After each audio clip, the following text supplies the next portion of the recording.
Je m'appelle Amélie Renaud. J'ai 38 ans. Et jusqu'à il y a exactement 9 secondes, j'étais assise à la barre des témoins du tribunal judiciaire de Versailles, écoutant mon père peindre le portrait d'une femme en laquelle je me reconnaissais à peine.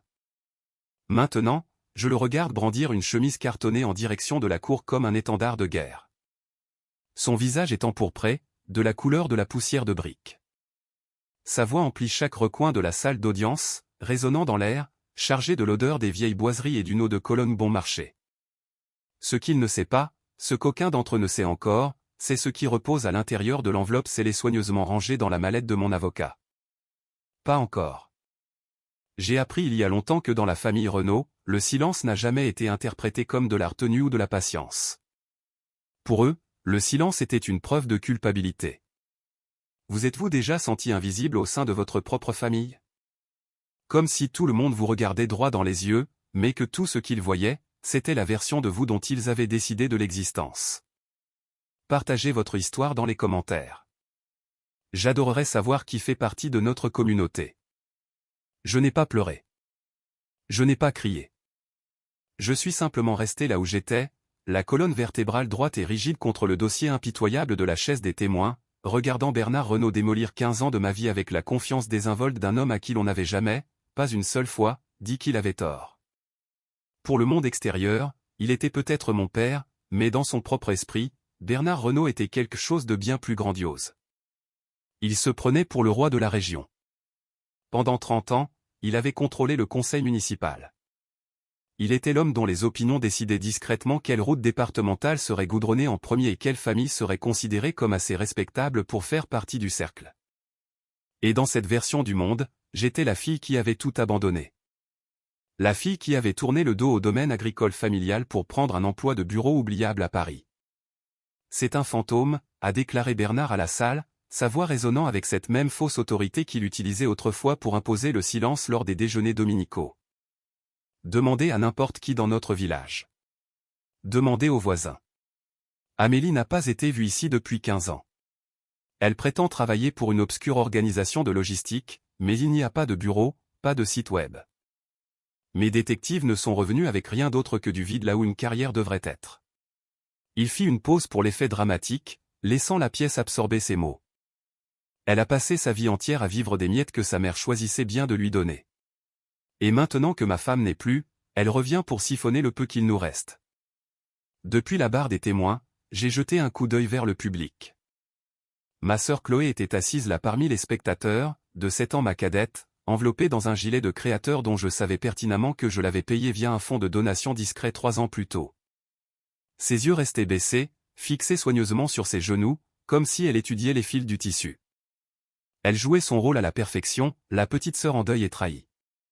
Pendant des mois, Bernard lui avait murmuré à l'oreille, la nourrissant de l'histoire selon laquelle je n'étais rien de plus qu'un parasite s'accrochant aux ressources familiales. Chloé l'avait accepté complètement. Ou du moins, elle avait accepté la version qui s'accompagnait commodément d'une part plus importante de l'héritage. En moi, la colère n'était ni flamboyante ni chaotique. Elle était précise, calculée. La même concentration analytique et froide sur laquelle je m'appuyais pour coordonner des équipes d'extraction en territoire hostile. J'ai levé les yeux et regardé vers le mur du fond de la salle d'audience. Et à ce moment-là, j'ai vraiment pris conscience de la situation. Il m'avait complètement effacé. De retour dans le vieux corps de ferme, Bernard avait déjà commencé ce qui ne pouvait être décrit que comme un nettoyage systématique. Il avait envoyé des lettres à tous ceux que nous connaissions, aux prêtres, aux propriétaires du magasin de bricolage, au maire, affirmant que j'étais une pique-assiette professionnelle qui refusait de grandir. Je me suis souvenu de la dernière fois que je m'étais tenu dans cette maison. Juste après l'enterrement, j'avais marché dans le couloir pour trouver l'espace où mes diplômes et mon portrait de remise de médaille étaient autrefois accrochés. Il n'y avait plus rien d'autre qu'un carré de papier peint décoloré et un calendrier bon marché d'un concessionnaire de tracteurs local. C'était comme si j'étais une face dont il avait fini par se lasser et qu'il avait jeté. C'est cela le déficit de validation. Cette douleur sourde quand les personnes qui vous ont élevé décident que votre valeur est nulle parce qu'elles ne peuvent pas voir le pouvoir que vous détenez. Mademoiselle Renaud, l'avocat de Bernard, maître Gérald Dupont, s'est approché de moi avec un sourire narquois. Pouvez-vous fournir à ce tribunal une seule preuve vérifiable que vous avez occupé un emploi rémunéré à un moment quelconque au cours de la dernière décennie? Une fiche de paie, une déclaration d'impôt, n'importe quoi qui ne soit pas une ombre. J'ai posé les yeux sur lui, puis sur mon père. Bernard était adossé à sa chaise, les bras croisés, un regard de satisfaction suffisante sur le visage. Il pensait m'avoir coincé dans un monde de traces écrites et de registres publics. Je travaille dans l'analyse des opérations, ai-je dit, la voix posée et dangereusement calme. Mes clients apprécient la discrétion. Les documents existent, mais votre incapacité à y accéder n'est pas mon échec. C'est votre limite. Bernard a laissé échapper un rire bref et moqueur qui a rebondi sur les murs en chaîne. De la discrétion. Tu étais une gratte-papier, Amélie, une employée de bureau glorifiée. N'essaie pas d'habiller ta paresse avec de grands mots. J'ai senti l'insigne de l'épervier argenté pressé contre ma poitrine. Il n'avait aucune idée que pendant qu'il se plaignait du prix de l'engrais au café du village, j'étais assise dans des pièces sans fenêtre au siège de la DGSE, prenant des décisions qui redessinaient les frontières des nations.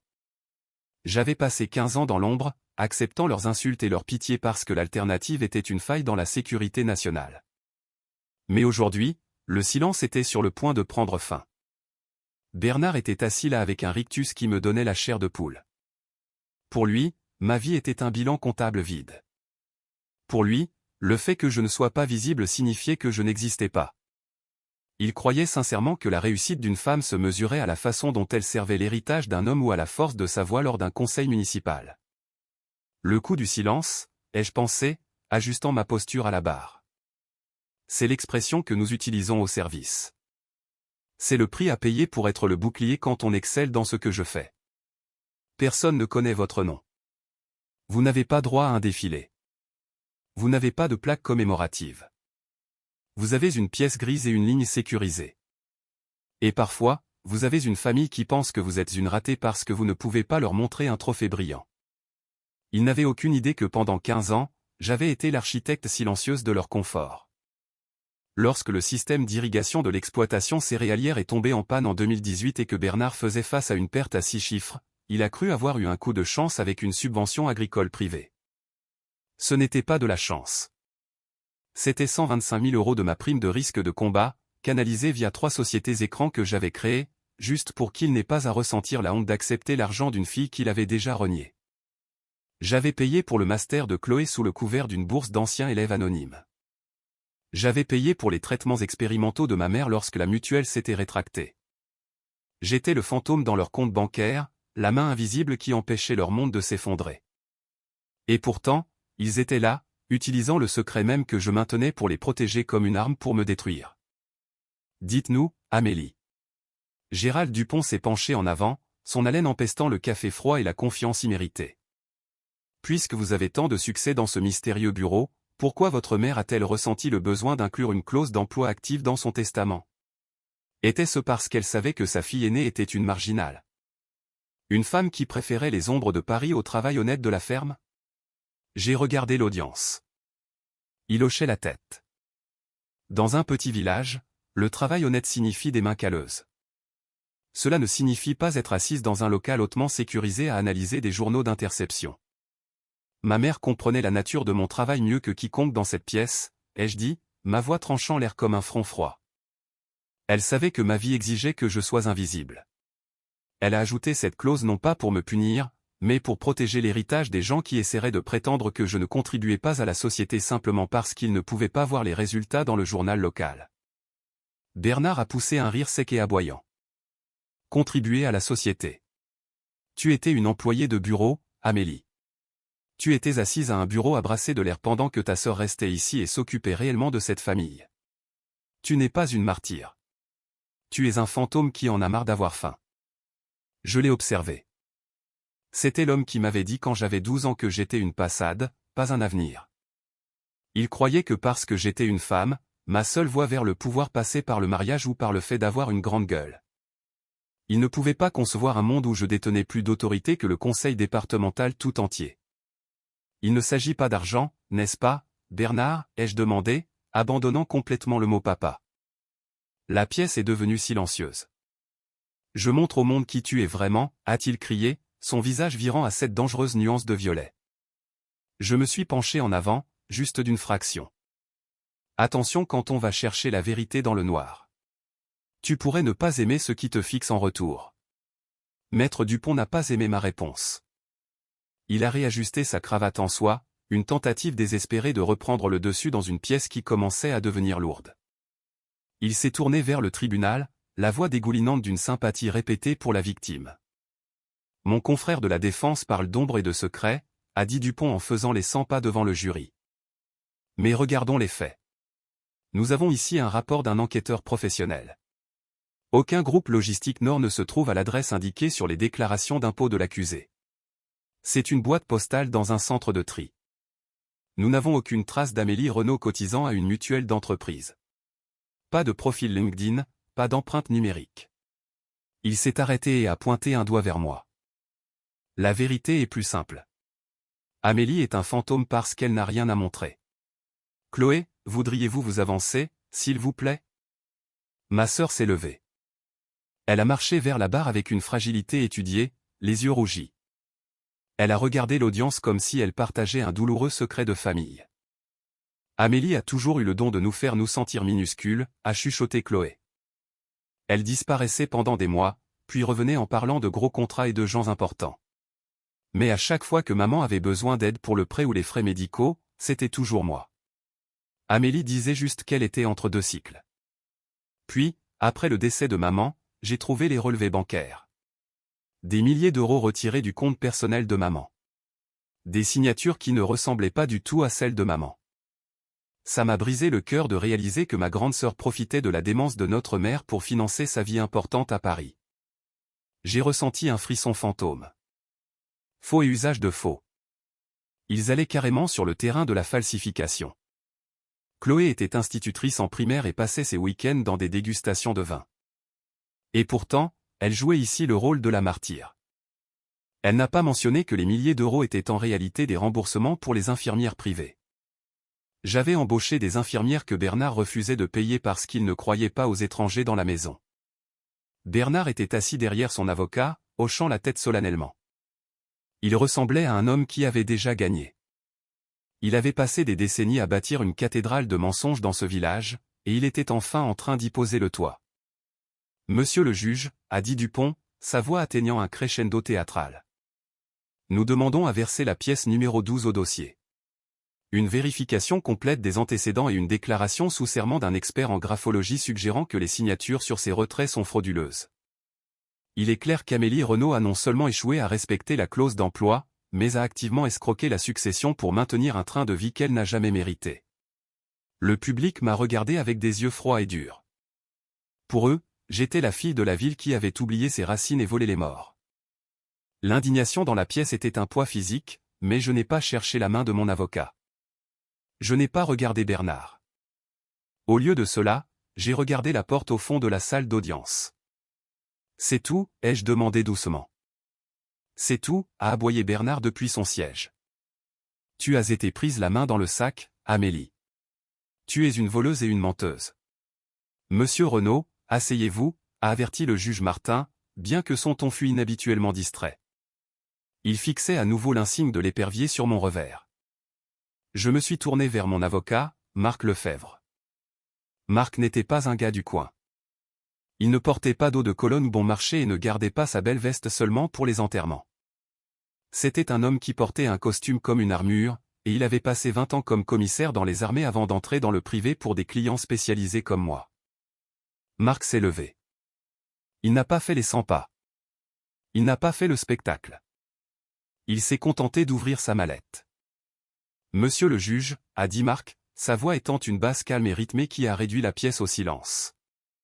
L'enquête de la partie civile a été approfondie selon les normes civiles, mais elle cherchait une personne qui, pour des raisons de sécurité nationale, n'est pas autorisée à exister dans les bases de données publiques. Puisque la partie civile a soulevé la question de la fraude pénale, ma cliente a obtenu une dérogation partielle au titre de la loi sur le secret de la défense nationale. Il a sorti une seule enveloppe noire, lourde. Elle était scellée par un cachet de cire estampillé de l'emblème de la Direction générale de la sécurité extérieure. Nous aimerions introduire une attestation de service et de statut d'emploi vérifiée, préautorisée pour examen judiciaire. Le sourire narquois sur le visage de Bernard n'a pas disparu immédiatement. Il a vacillé comme une ampoule en fin de vie. Gérald Dupont a froncé les sourcils, s'avançant pour scruter l'enveloppe.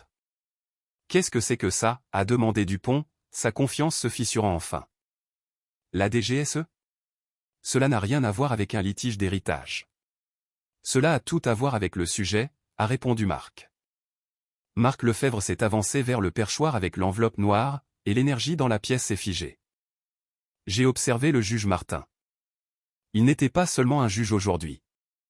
C'était un homme qui regardait un fantôme de son propre passé. « Maître », la voix de Martin était un murmure grave. « Vous affirmez que ce document contient des informations classifiées sous le plus haut niveau de sécurité nationale. »« Tout à fait, monsieur le juge », a dit Marc, sa voix aussi régulière qu'un battement de cœur.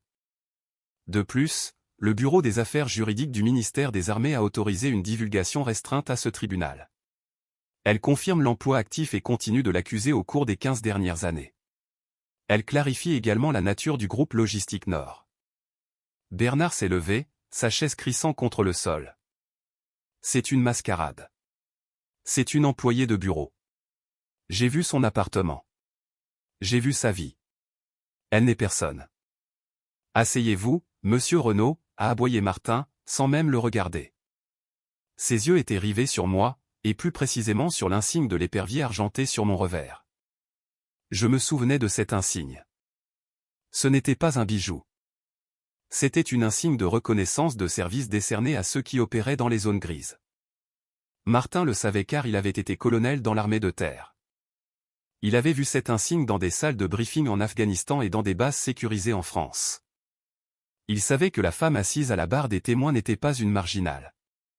Le juge a pris l'enveloppe. Il a utilisé un coupe-papier en argent, son mouvement lent et délibéré. La salle d'audience était si silencieuse que je pouvais entendre le bourdonnement des vieux néons. Bernard respirait lourdement, le visage violacé. Chloé se mordait la lèvre, ses yeux passant nerveusement du juge à moi. Martin a sorti le document. Il l'a lu une fois, puis il l'a relu. J'ai compté les secondes. 1, 2, 3. Il a retiré ses lunettes et les a posées sur le bureau. Quand il a levé les yeux, son visage n'était plus celui d'un juge de province fatigué. C'était le visage d'un officier. « Maître Dupont », a dit Martin, sa voix résonnant avec un nouveau poids terrifiant. « Vous avez monté un dossier sur le principe qu'Amélie Renaud est un fantôme. Vous l'avez accusé de fraude, de vol et de paresse. » Il a fait une pause, son regard se déplaçant vers mon père. « J'ai devant moi une attestation de service vérifiée émanant du ministère des Armées. Elle confirme qu'Amélie Renaud détient le rang de cadre supérieur du renseignement de niveau 4. Depuis 15 ans, elle sert en tant que directrice des opérations pour la Direction générale de la sécurité extérieure. La pièce n'est pas seulement devenue silencieuse, elle est devenue glaciale. » La mâchoire de Bernard s'est littéralement décrochée. Chloé a laissé échapper un petit son étranglé. « Le groupe logistique dont vous vous êtes moqué, » a continué Martin, les yeux brillants d'un feu froid. « C'est une couverture de premier niveau établie par le gouvernement. Les espaces vides dans ces dossiers ne sont pas la preuve de son échec. Ils sont la preuve de son excellence. Elle ne se cachait pas à Paris, monsieur Renaud. Elle protégeait le monde même dans lequel vous vivez. » Martin m'a regardé et, pour la première fois en 21 ans, je me suis senti vu, vraiment vu.